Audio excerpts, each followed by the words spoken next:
আসসালামু আলাইকুম, সবাই কেমন আছেন? আলহামদুলিল্লাহ, আপনাদের দোয়ায় এবং ভালোবাসায় অনেক বেশি ভালো আছি। আমাকে দেখাই যাচ্ছে পাগলের মতো।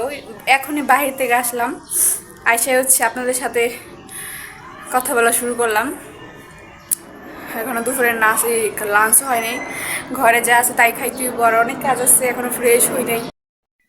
এই যে আরে আল্লাহ, এখনই আসলাম, এগুলো রাতের আছে খাবার, রানতে মন চাইতেছে না, শরীরটা অনেক খারাপ। এই একটু বাজি দিয়া আর এখানে একটু ডাল আছে, এটাই আজকে লাঞ্চ করবো। দুপুরের খাবার তেমন নাই। আজকে সকালে হচ্ছে ঘর না ঝাড়ু দিয়েই বাইরে গেছি গা।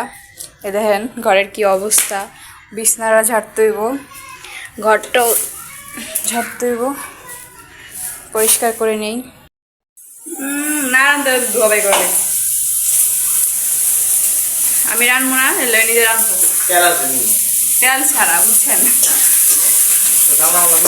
অল্প একটু তরকারি আছে, ওইটা উঠবো না, এই জন্য আবার রান্না করতে একটু ভাজি।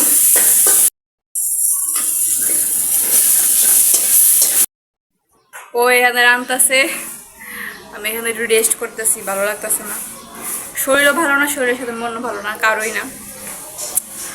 একটু আগে যে বাইরে গেছি বললাম আপনাদেরকে, কেন গেছি সেটাও বলতেছি। একটা কাজের জন্য গেছিলাম, আমার কাজের জন্য, চাকরির জন্য, একটা রেস্টুরেন্টে। তো কাজটা হয়েছে, জয়েন করতে হইব। কেন কাজটা নিতেছি?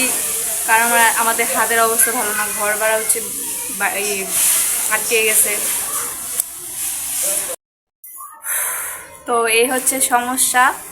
আর এমনি তো আশেপাশে আমাদের কেউই এখন সাপোর্ট দিচ্ছে না, টাকা পয়সাকে অনেক অনেক অনেক কারো কাছ থেকেই সহযোগিতা চাইছি, কারো কাছ থেকেই পাইনি। যাই হোক, এইসব কথা না বলি, একটা কাজ ঝুটুক করি, নিজেদের জন্য অনেক ভালো হবে। একটু সমস্যায় আছি, সমস্যা থেকে উঠি, দেখি আল্লাহ কী করে। তো রান্নাতে দেখি, রান্না হলে খাই। এই মাত্র হচ্ছে খাবার শেষ করলাম, গোসল তো আগেই করছি। যাই হোক, আপনাদের সব কিছু শেয়ার করলাম। আসলে হাতে যদি কিছু টাকা থাকতো তাহলে আমি নিজে একটা ফাস্টফুডের দোকান নিয়ে বসতাম, তো সেটা হইতেছে না, এই জন্য নিজে একটা কাজে ঢুকে গেলাম। যাই হোক, সবাই ভিডিওটা দেখবেন আর এবং লাইক করে দিবেন, সাবস্ক্রাইব করে দিয়ে পাশে থাকবেন। সবাই ভালো থাকুন, আল্লাহ হাফিজ।